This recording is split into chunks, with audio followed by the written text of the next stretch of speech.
శ్రీమతి నమః.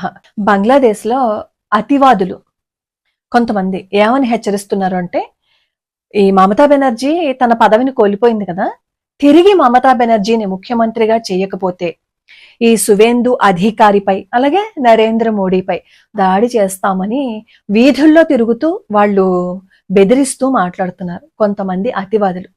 వాళ్ళు అలా రోడ్ల మీద మాట్లాడుతున్న ఆ సందర్భంలోనే గజ్వా-ఏ హింద్కి సంబంధించిన విషయాలు కూడా ప్రస్తావనకి తీసుకొచ్చారు. అంటే మన భారతదేశంలో వెస్ట్ బెంగాల్లో ఈ మమతా బెనర్జీకి బంగ్లాదేశ్లో ఎంతటి మద్దతు ఉంది, ఎందుకుంది ఒకసారి ఆలోచించండి. దానికి సంబంధించిన వీడియో పెడదామంటే నాకు ఏమైనా ఇబ్బంది ఎదురవుతుందేమో అని చెప్పి నేను పెట్టడం లేదు. వాయిస్ లేకుండా అక్కడున్న వీడియోని నేను ప్లే చేస్తాను, తర్వాత మీరు ఒకసారి చూడండి. అలాగే ఒక న్యూస్ కూడా నేను మీకు చదివి వినిపించాలి, ఒకసారి వినండి. ఈ న్యూస్ లో వీళ్ళు మాట్లాడుతుంది ఏంటంటే, భారతదేశంలో వెస్ట్ బెంగాల్లో ముస్లింలకి ఏదైనా జరిగితే బంగ్లాదేశ్ లో ఉన్న హిందువులని వాళ్ళు ప్రాణాలతో ఉండనివ్వరట. అసలు ఎప్పుడు హిందువులు మిగతా వాళ్ళ జోలికి వెళ్లారు? అసలు అదేంటో న్యూస్ ఒకసారి చదివి వినిపిస్తాను చూడండి. బెంగాల్లో ముస్లింలకి ఏమైనా జరిగితే బంగ్లాదేశ్ లో హిందువులని వదిలిపెట్టం. పశ్చిమ బెంగాల్లో బీజేపీ ఘన విజయం సాధించినప్పటి నుంచి బంగ్లాదేశ్ లో ఆందోళనలు తీవ్ర స్థాయికి చేరుకుంటున్నాయి. ముఖ్యంగా ఆ దేశంలోని మతోన్మాద సంస్థలు మాజీ సీఎం మమతా బెనర్జీకి పెద్ద ఎత్తున మద్దతు పలుకుతూ ఢాకా వీధుల్లో ర్యాలీలు నిర్వహించారు.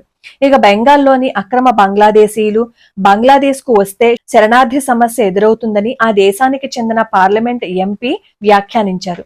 ఇదిలా ఉంటే తాజాగా బంగ్లాదేశ్ కు చెందిన తీవ్రవాద భావాలు ఉన్న ఒక మత గురువు మౌలానా ఎనాయతుల్లా అబ్బాసీ భారతదేశంపై తీవ్ర స్థాయిలో విరుచుకుపడ్డారు.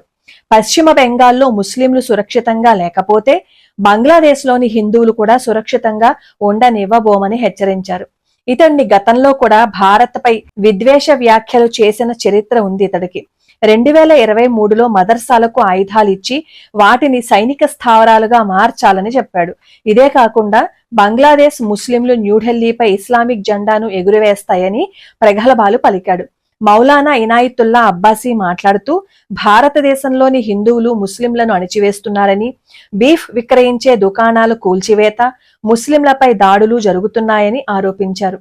బంగ్లాదేశ్ భారత్తో వాణిజ్య సంబంధాలు తెంచుకోవాలని కోరారు.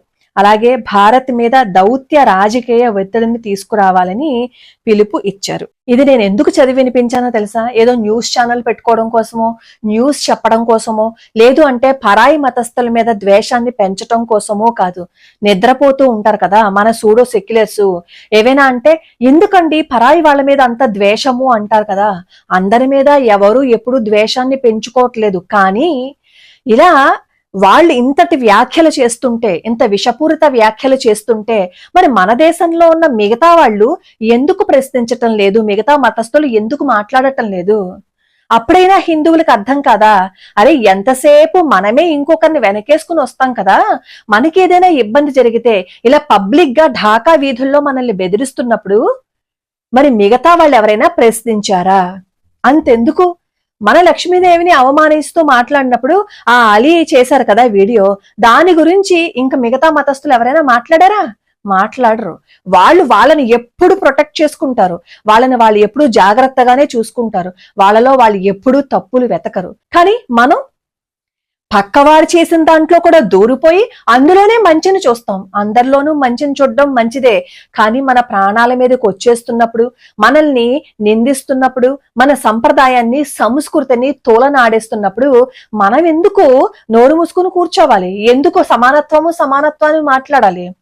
ఆఖరికి శబరిమల గుడిలో కూడా దానికి సంబంధించి కూడా పరాయి మతస్థుల జోక్యమే అందులో మొదటి మెట్టిగా మారిపోతుంటే హిందువులకి ఎప్పుడు కళ్ళు తెరుచుకునే స్థితి వస్తుంది? ఎప్పుడు కళ్ళు తెరుచుకుంటారు? అయినా మనకక్కర్లేదులేండి. ఏ దేవాలయంలో ఎవరు చొరబడితే ఏంటి, ఏ దేవాలయంలో ఏ మతస్థులు వస్తే ఏంటి, ఎక్కడ ఎవరి మీద దాడి చేస్తే మనకేంటి?